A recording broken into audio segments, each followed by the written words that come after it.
काग चेष्टा वको ध्यानम स्वनिंद्रा अल्पाहारी। नमस्कार, जय हिंद। मैं कुलदीप कुमार साइंस ट्रॉवल में आपका स्वागत करता हूं। तो स्टार्ट करने वाले हैं रेशो एंड प्रोपोर्शन। जैसा कि बहुत सारी क्लास हम रेशो एंड प्रोपोर्शन की कर चुके हैं और बहुत सारे बच्चों के डाउट थे, वो भी मैंने क्लियर करे और उम्मीद करता हूं आप रेशो एंड प्रोपोर्शन के लास्ट पड़ाव पर हैं।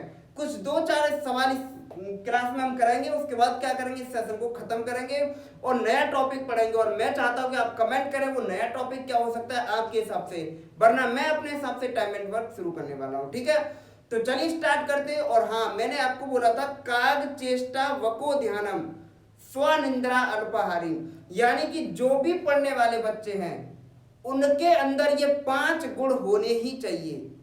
क्योंकि काग चेष्टा, कौवे जैसी नजर होनी चाहिए। काग मतलब कौवा, चेष्टा माने नजर। ठीक है, कौवे जैसी नजर, काग चेष्टा वको ध्यानम, बगुला जैसा ध्यान।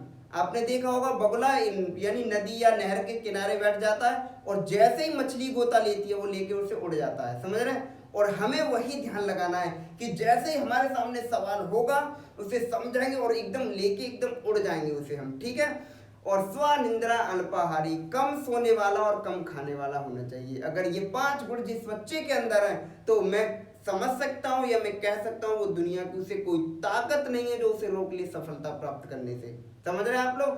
तो चलिए देखते हैं किसी उत्साह और उमंग के साथ आप कॉपी पेन उठा के एकदम रेडी हो गए होंगे और बेहतरीन सवाल लेंगे आपकी क्लास के लिए। जो प्रीवियस क्लास में हमने कराया था वही एक सवाल लेंगे, उसके बाद कुछ और सवाल लेंगे, उसके बाद सेशन को खत्म करेंगे और फिर मैं समझ पाऊंगा कि रेशो एंड प्रोपोर्शन से ऐसा कोई सवाल नहीं है जिसे आप नहीं सॉल्व कर सकते। ठीक है, तो पहला क्वेश्चन आपकी स्क्रीन के ऊपर लिखा हुआ है, आप देख लीजिए और मैं सवाल को एक बार पढ़ के सुना देता हूं और मैं सॉल्व करने की कोशिश करता हूं।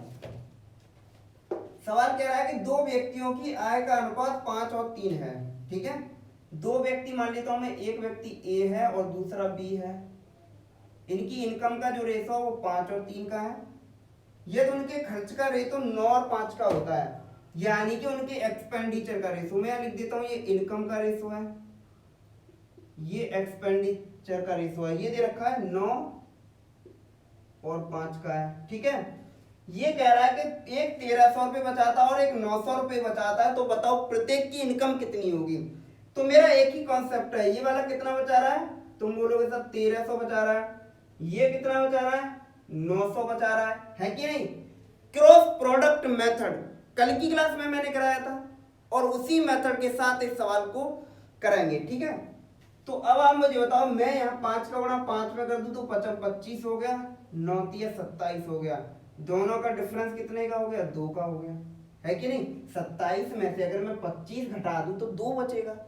ठीक है, यहां पे देखता हूं तो तुम बोलोगे सर 9 में 81 हो गया और 13 पंजे 65 हो गया, ये यहाँ पे दे रहा 1300 और 9। ठीक है, सही है। 9 में 81 हो गया, 13 पंजे 65 हो गया, 81 में से 65 में घटा दूं तो कितना बचेगा, 11 में से 5 गई 6, 7 में से 6 गया 1, यानी कि 1600 बचा। तो यानी कि इन दोनों का डिफरेंस कितना आ गया, 1600 आ गया। अगर 2 की वैल्यू 1600 तो 1 की वैल्यू कितनी होगी, 800 होगी, है कि नहीं। मुझे पता चला कि 9 में 81 होता है, 13 पंजे 65 होता है, दोनों का डिफरेंस 1600 आ गया, तो 2 की वैल्यू कितनी हुई, 1600 हुई। अगर 2 1600 के बराबर है तो 1 कितने के बराबर होगा, 800 के बराबर होगा। और अगर 1 की वैल्यू 800 है तो एक छोटा सा बच्चा बोलेगा सर मुझे 5 की वैल्यू अगर चाहिए तो 8 पंच 40, 4000 होगी, क्योंकि मुझे इनकम चाहिए, और इस 3 की वैल्यू चाहिए तो 8 तिया 2400 होगी, और यही इस सवाल का आंसर है। तो इससे बेहतरीन, इससे खूबसूरत, इससे खतरनाक कुछ भी नहीं हो सकता, क्योंकि हमने वो कॉन्सेप्ट जाने जो कॉन्सेप्ट बच्चे पढ़ते ही नहीं है। सवाल पेपर में सवाल आ जाता तो बहुत सारा टाइम कंज्यूम कर जाते, जिससे कि वो अपने मिशन तक, अपनी मंजिल तक पहुंचने के लिए जो उसे टाइम की जरूरत थी उस टाइम में वो कर नहीं पाया। समझ रहे हैं आप लोग। और जो बच्चे बोलते हैं कि मैं टाइम को मैनेजमेंट करूंगा, तो दुनिया का कोई भी आदमी हो वो टाइम को मैनेजमेंट नहीं कर सकता, क्योंकि टाइम को मैनेजमेंट करना हमारे बस की बात नहीं। केवल हम मैनेजमेंट क्या कर सकते हैं, टास्क को मैनेज कर सकते हैं, टास्क को मैनेज कर सकते हैं। हम कोई अपने लिए टास्क दे सकते हैं, उसको हम क्या करेंगे, उस टास्क को मैनेज कर सकते हैं कि हम इतने समय में उस टास्क को कंप्लीट कर देंगे। तो कभी भी अपने दिमाग में, अपने मन में ये बात मत जागृत होने देना कि हम टाइम को मैनेज कर सकते हैं। टाइम को मैनेज कोई नहीं कर सकता, समझ रहे हैं आप लोग। तो हमेशा गलत भावनाओं, गलत विचारों से लोगों को बचना चाहिए। अगर वो ऐसा कर पाते तो उम्मीद करता हूं वो अपने जीवन को बहुत ही सुंदर और सुहावना बना पाएंगे। फिर हम बोलेंगे व्हाट अ प्लीजेंट लाइफ। समझ रहे हैं आप लोग। तो चलिए इसी उत्साह और उमंग के साथ अगला क्वेश्चन देखते हैं। अगला क्वेश्चन क्या होने वाला है।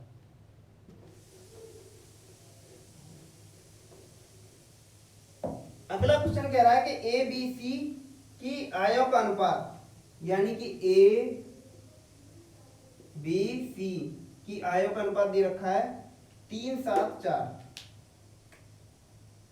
3:7 और 4, ठीक है। उनके खर्च का रेशो दे रखा है इसने 4:3:5 का, 4:3 और 5 का। ये कह रहा है कि यदि 2400 रुपए की आय में से, यदि एक की आय 2400 रुपए की है और उसमें से वो 300 रुपए बचाता है, तो बताइए बाकी के खर्च बताइए, बी और सी की बचत बताइए, ये पूछा तुमसे। अब आप मुझे बताओ इस सवाल को करने की बेस्ट अप्रोच क्या हो सकती है, आप कैसे दिमाग लगाएंगे। तो मैं तुमसे बोलूंगा सर दिमाग कुछ नहीं लगाना है, जैसा सवाल बोल रहा है वैसे ही मैं आगे बढ़ूंगा। और आगे बढ़ने के लिए सही रास्ता कौन सा होगा वो भी हमें चुनना पड़ेगा, क्योंकि आगे बढ़ने के लिए तो बहुत सारे रास्ते होते हैं, लेकिन वो रास्ता हमें सेलेक्ट करना है जिसमें आगे बढ़कर हम अपनी मंजिल को कम समय में जल्दी पा पाए, है ना। तो वो सारे रास्ते हमें आने चाहिए, और उस रास्ते को पता करने के लिए हमें क्या होना चाहिए, लॉजिकल नॉलेज होनी चाहिए। और लॉजिकल नॉलेज कहाँ से आएगी, हम जब हम चीज़ों को ज़्यादा प्रैक्टिस करेंगे, अपना दिमाग उसी के लिए खपाएंगे, ना कि दूसरी चीज़ों के लिए। और ऐसा होगा ना तो आप देखना कम समय में अधिक चीज़ें जरूर कर पाएंगे। और जब हम कम समय में यानी कि कम इनकम में ज़्यादा आउटपुट निकालते हैं तो समझ लिए कि हम एक अच्छी दिशा में आगे बढ़ रहे हैं। समझ रहे हैं आप लोग। तो चलिए करते हैं इस क्वेश्चन को। अब आप मुझे बताओ, ये कह रहा है तीन की जो एक की इनकम है ना वो 2400 के बराबर है।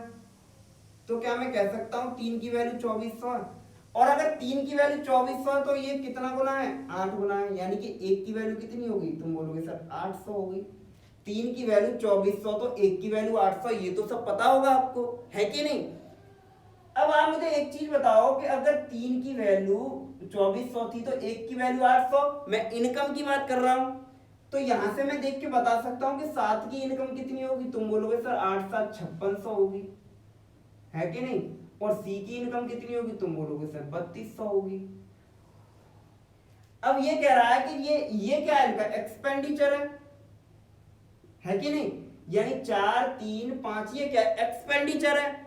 और जब एक बात मुझे तुम बताओ कि ये इसकी इनकम अगर 2400 थी, 300 रुपए बचा रहा था, तो खर्च कितना कर रहा था, बताओ आप लोग।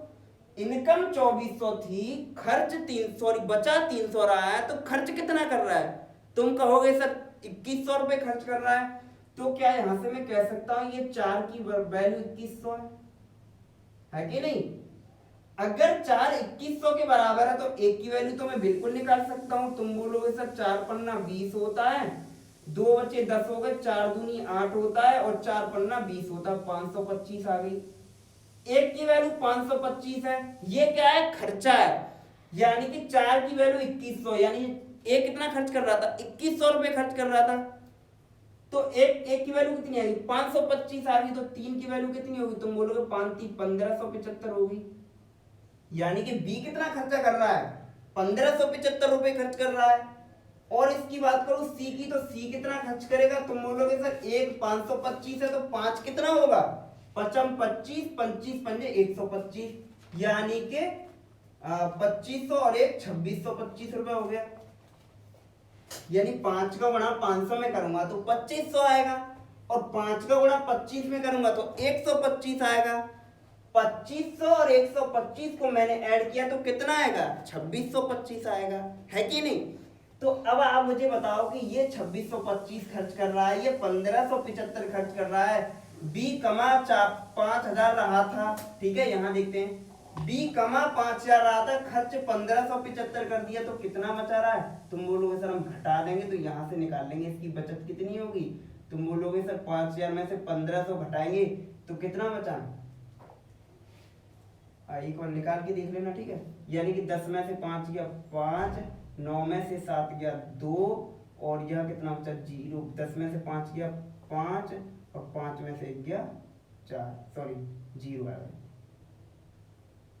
4025 ही होगा। यानी कि 7,856, सॉरी ये 7,856, ये 5 यानी 5600 है। तो 6 में से 5 गया, यानी 5 में से 5 गया 0, 5 में से 1 गया 4, यानी कि मुझे पता चल गया जो बी की सेविंग थी ना वो 4025 थी, और यही मेरा इस सवाल का आंसर है। बट उसने सी की भी सेविंग पूछ लिया है, तो अब आप मुझे बताओ सी कितना खर्च कर रहा है, 2625, कमा कितना रहा था 3200, तो 2625 में से माइनस कर दूंगा तो कितना बचेगा, 10 में से 5 गया 5, 9 में से 2 गया 7, और यह 11 में से 6 गया 5, यानी कि 575 रुपए बचाएगा, है कि नहीं। और यही इस सवाल का आंसर है। तो उम्मीद करता हूं आपको यह सवाल समझ आया होगा। इसी खूबसूरत अंदाज में अगर आप पढ़ते रहेंगे तो बहुत जल्दी से हम गणित पर, अपने सिलेक्शन पर वो मोहर लगा पाएंगे, जिससे कि हम बहुत जल्द अपनी मंजिल को प्राप्त कर सकें, ठीक है। तो चलिए कुछ और क्वेश्चन देखते हैं, अगला क्वेश्चन क्या होने वाला है।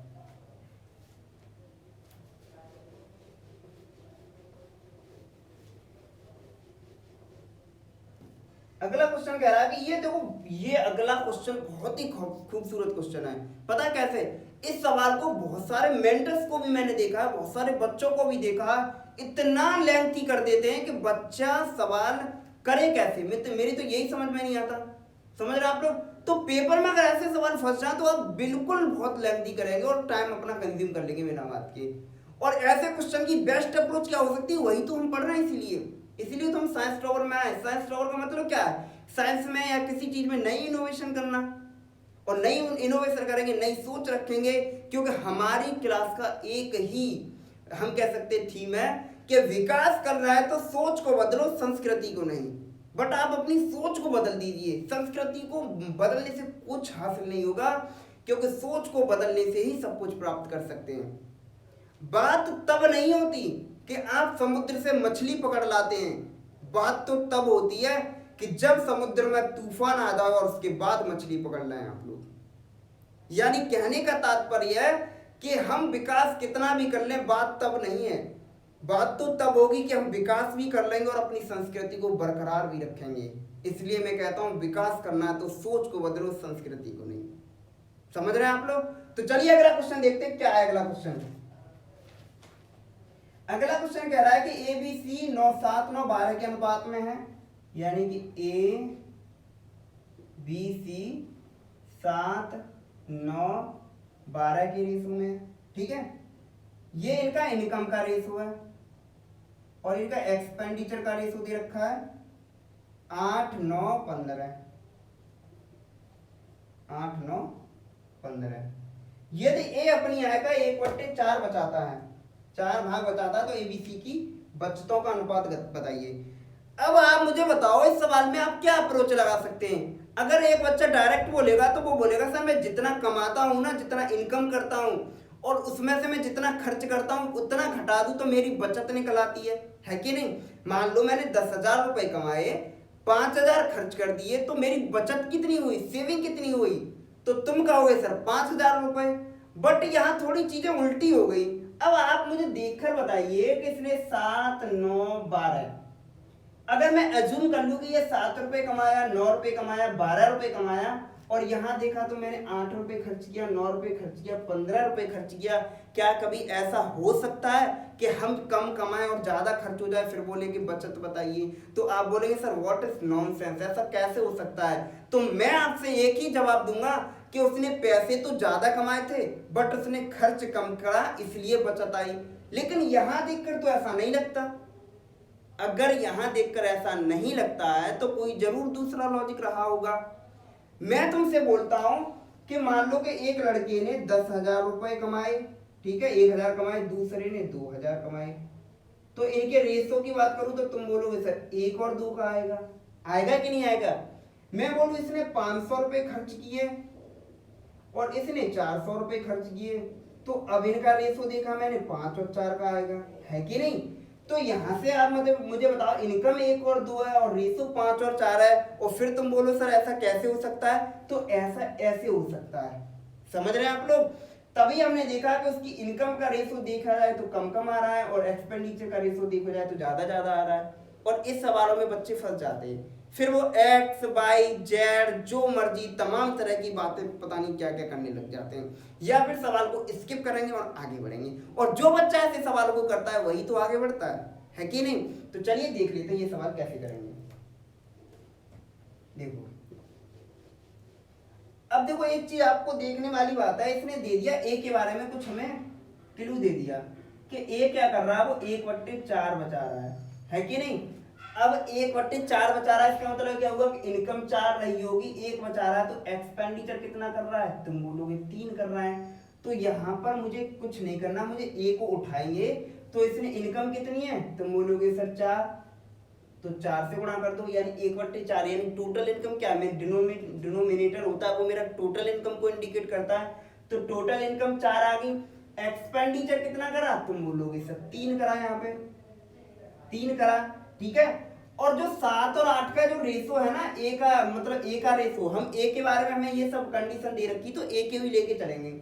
तो ए के ये दे रखा है, ए ने 7 इनकम एक्सपेंडिचर 8, 7 और 8 का रेशो दे रखा है, तो इन्हें हम क्या करेंगे, जस्ट रिवर्स कर देंगे, 8 और 7 से उल्टा कर देंगे गुणा, यानी ऊपर 8 का गुणा नीचे 7 का गुणा, ये बैलेंस हो जाएगा हमारा और अपनी चीजों को आसानी से निकाल पाएंगे। चलिए देख लेते हैं हम। अब आप मुझे बताओ 8 चौक कितना होता है? यहाँ तो कुछ कट नहीं रहा, थोड़ा छोटा हो जाता कैलकुलेशन, तो 8 चौक 32 होता है, 32 सत्ते कितना होता है? यहाँ पे देखो, यहाँ कर लेते हैं, क्या हुआ 32 सत्ते निकालना है मुझे, तो 7 21, 7 दूनी 14 के 4, 7 21 और 1 22, 224 हो गया, है कि नहीं? यहाँ मैंने लिख दिया 224। यहाँ देखा 8 चौक 32, 32 निम्मा कितना होता है? तो 9 दूनी 18, 9 30 27 और 1 88, 288 आ गया। अभी की एग्जैक्ट वैल्यू निकल रही है ये, 8 चौक 32, 32 का 12 में गुणा करेंगे तो कितना आएगा? तो 32 दूनी 64 के 4 हासिल 6, 32 से 32 और 6 38, 384 आ गया।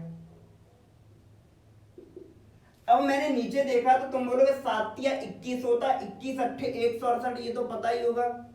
21 निम्मा 189 होता है, और 21 का पंजे करेंगे तो 21 पंजे 105 का 5 हासिल 10, 21 एकन 21 और 10 31 हो गया, ठीक है। अब देखो, अब यहाँ पे मेंटेन करके आप बताइए, मुझे देखकर बताइए कि यहाँ 224, यहाँ इसकी इनकम 288, यहाँ 384, यहाँ 168, 189, 315, क्या बताओ इनकम से एक्सपेंडिचर कम हुआ कि नहीं हुआ?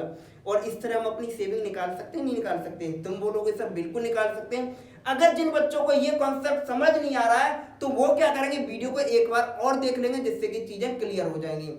मैं और सवाल भी आपको करा सकता था इस कॉन्सेप्ट पर, या फिर आपको कहीं पे और सवाल मिल जाए तो कृपया करके ये वाला कॉन्सेप्ट यूज करें, तो चीजों को आप आसान बना पाएंगे, ठीक है। अब क्या करना है, मुझे सेविंग निकालना है, और सेविंग कैसे निकलती है? सेविंग निकलती है मेरी इनकम में से मैं अगर एक्सपेंडिचर घटा देता हूं तो मुझे सेविंग मिल जाती है। तो मैंने देखा 14 में से 8 गया तो 6 बचा, या 11 में से 6 गया तो 5 बचा, 56, 18 में से 9 गया तो 9 बचा, 28 सॉरी या 27 में से 18 गया तो 9 बचा, है कि नहीं? 99, 14 में से 5 गया 9 बचा, और 37 में से 31 गया 6 बचा, यानी कि मेरा जो सेविंग का रेशो आया है ना, वो ये आ गया 56:99:69, और यही इस सवाल का आंसर है। उम्मीद करता हूं ये सवाल आज के बाद ऐसा सवाल मिल जाए तो आप यही कॉन्सेप्ट यूज करेंगे। कुछ नहीं किया था मैंने देखा कि 1/4 सेविंग कर रहा है वो, इसका मतलब 3/4 खर्च कर रहा होगा, यानी 4 में से मैंने 4 देखा तो इनकम को इनकम से गुणा करा, खर्च को खर्च से गुणा करा। यहां देखा रेशो 7 और 8 का था, मुझे क्या करना है, बैलेंस करने के लिए मैंने जस्ट रिवर्स कर दिया 8 और 7 का, फिर मैंने गुणा करा, ये मिल गया, यहाँ गुणा करा, ये मिल गया, ऐसे मैंने घटा दिया तो मुझे मेरी सेविंग मिल गई, और यही इस सवाल का आंसर है।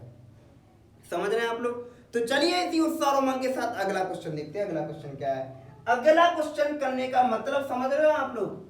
अगले क्वेश्चन करने का मतलब ये है सर जी कि हमारी आज का क्लास का अंतिम सवाल और इस चैप्टर का अंतिम सवाल कल के बाद यानी कि आज के बाद कल से नए चैप्टर में एंट्री होगी हमारी, जिसका नाम होगा टाइम एंड वर्क। उसके बाद टाइम स्पीड एंड डिस्टेंस, उसके बाद वेरियस चैप्टर पढ़ेंगे और धीरे धीरे सिलेबस को कंप्लीट करेंगे। ठीक है, तो चलिए देख लेते हैं लास्ट क्वेश्चन क्या है।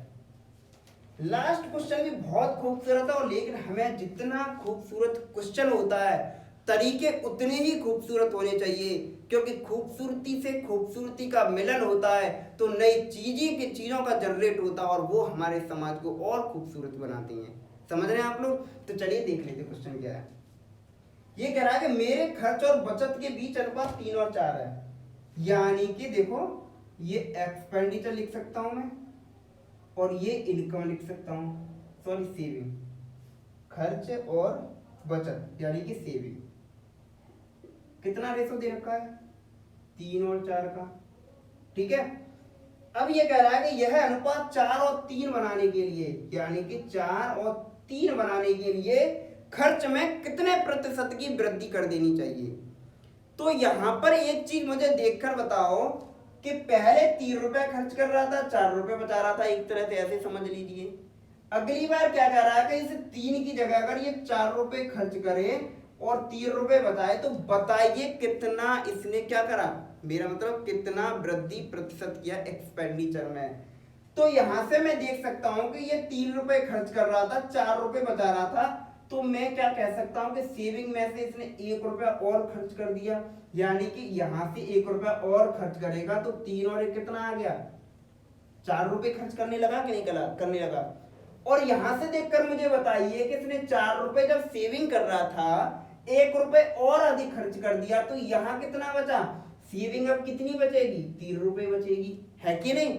तो यानी कि उसे 1 रुपए ज्यादा खर्च करना था, पहले खर्च 3 कर रहा था, यानी 3 पर 1 रुपए ज्यादा खर्च करना था, तो 1/3% पूछा है, तो मल्टीपल 100, यानी कि 1/3 यानी कि 100/3 का मतलब क्या होता है, तो तुम बोलोगे सर 33 सही, 3% इस सवाल का सही आंसर होगा। अब आप मुझे बताओ, क्या ऐसे सवालों को करने के लिए भी हमें टाइम चाहिए? और जो लोग ऐसे सवाल करवाते हैं ना कि एक्स मान लो, वाई मान लो, तो सबसे पहले उनसे मैं कहता हूं कि पहले कुछ सीख लो आप लोग। समझ रहे हो? क्योंकि बच्चों को गुमराह करने से कुछ नहीं होने वाला, क्योंकि ऐसे सवालों को जब तक हम अच्छे से नहीं करेंगे तब तक क्या होगा कि बच्चे घूमते रहेंगे इधर उधर, फिर बोलोगे क्या करें यार, समझ में नहीं आ रहा। तो दूसरों को दोष देना बंद करिए, पहले अपने अंदर झांकिए, फिर बोलिए कि हम क्या पढ़ा रहे हैं। और बच्चों से भी मैं बार बार कहता हूं, इस तरह पता नहीं क्या क्या पढ़ते रहते हैं, मेरी समझ में नहीं आता। खैर, इस टॉपिक पर बाद में बात करेंगे। बाकी की मैं बहुत सारी चीजें आपको बताने वाला हूं, बहुत सारी चीजें कराने वाला हूं, और आप देखना 10 अगस्त से देखना, हम सारी चीजें पढ़ेंगे इस चैनल पर। आपका हिस्ट्री, जियोग्राफी, पॉलिटी, इकोनॉमिक्स, या फिर मैं कह सकता हूँ रीजनिंग, या फिर इंग्लिश हो या हिंदी हो, सब पर हमारा कब्जा होगा। इस चैनल पर बने रहिए खूबसूरत उत्साह और उमंग के साथ, और मिलते हैं कल की क्लास में। Bye bye, take care, thank you, नए टॉपिक के साथ।